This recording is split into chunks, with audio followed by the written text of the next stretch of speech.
Баршаңызға сәлем. Сіздерді өз каналында көргеніме өте қуаныштымын.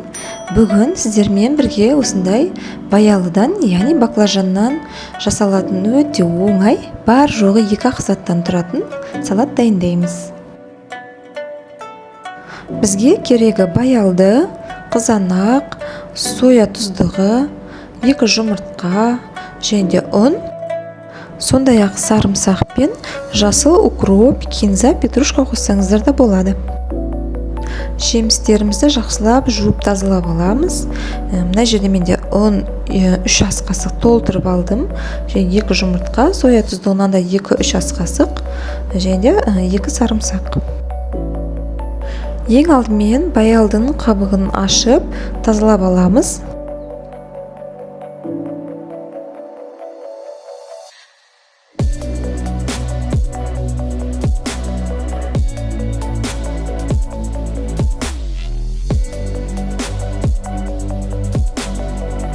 Қабығын ашып болған соң, баялыны дәл ортасынан бөліп, видеодағыдай осылай қиғашынан бөліктерге бөліп шығамыз. Бізде осындай бөліктер шығу қажет. Осылай үлкендеу қылып бөле беріңіздер, себебі майдалау қылып егер бөлсеңіздер, ол бұлжырап салаттың ортасында жағдай онша әдем көрмейді. Осылай үлкен бөліктерге бөлсеңіздер, әдем болып шығады.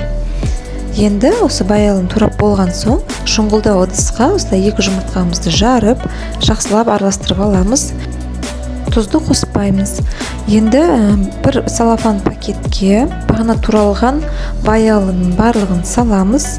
Сондай-ақ оның үстіне жарты шай қасық тұз және бағана дайындап қойған 3-4 ас қасық ұнымызды салып, жақсылап барлығын осылай араластырып аламыз. Салафан ішінде араластырған өте ыңғайлы, себебі жан-жаққа шашылмайды және жан-жағыңызды да бүлдірмейді.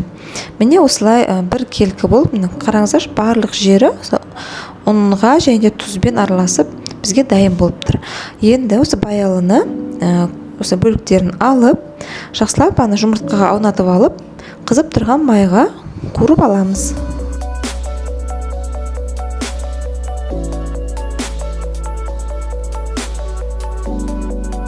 Бір беті қызарған соң, екінші бетіне де аударып қуырып аламыз.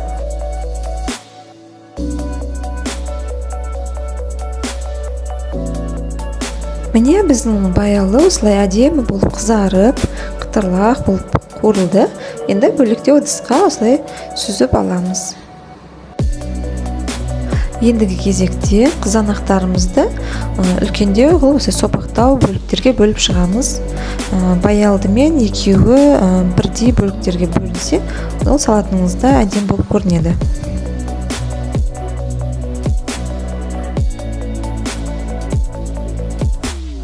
Үлкендеу ыдысқа енді салатымызды салып араластыратын боламыз. Ол үшін мен де осы баялдыны салдым.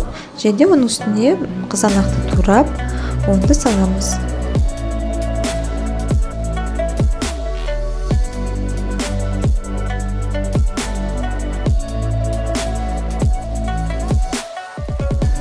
Кинза мен укропты да турап саламыз.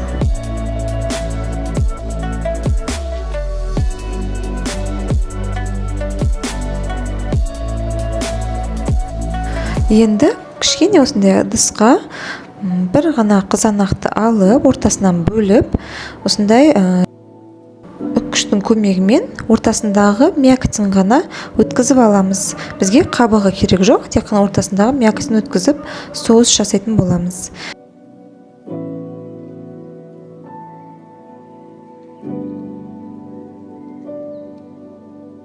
Осы қызанақтың артынан енді 2 сарымсақты да осылай үккіштен өткізіп аламыз.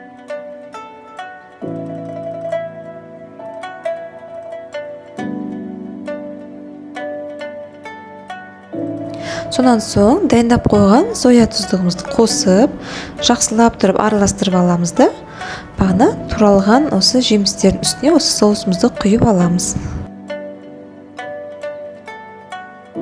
Енді салатымызды жақсылап араластырып, дастарханымызға ұсына берсек болады. басында баялдыны қуыратын кезде біз ұнға аунатып алдық. Естеріңізде болса, сол кезде жарты шай қасық тұзды салдық. Сол тұздың дәмі жетеді. Басқа тұз қосып жүрмеңіздер. Міне біздің осы жаздық өте әдемі дәмді салатымыз дайын болды. Сіздер де жасап көріңіздер. Күнделікті қазір осы баялды, яғни жаз кезінде сезон ғой, осындай дәмді салаттар жасап, сіздер үйшілеріңізді қуантыңыздар. Маған бұл салат ұнады, ерекше дәмді болып шығады, және де тойымды. Достар, менің каналымда өзге де салаттардың рецептілерін көре аласыздар. Жоғарыға және төменде описание бөліміне осы салаттардың рецептісін, ссылкасын сап қоямын. Сол жерден өтіп көре аласыздар. Келесі кездескенше сау болыңыздар.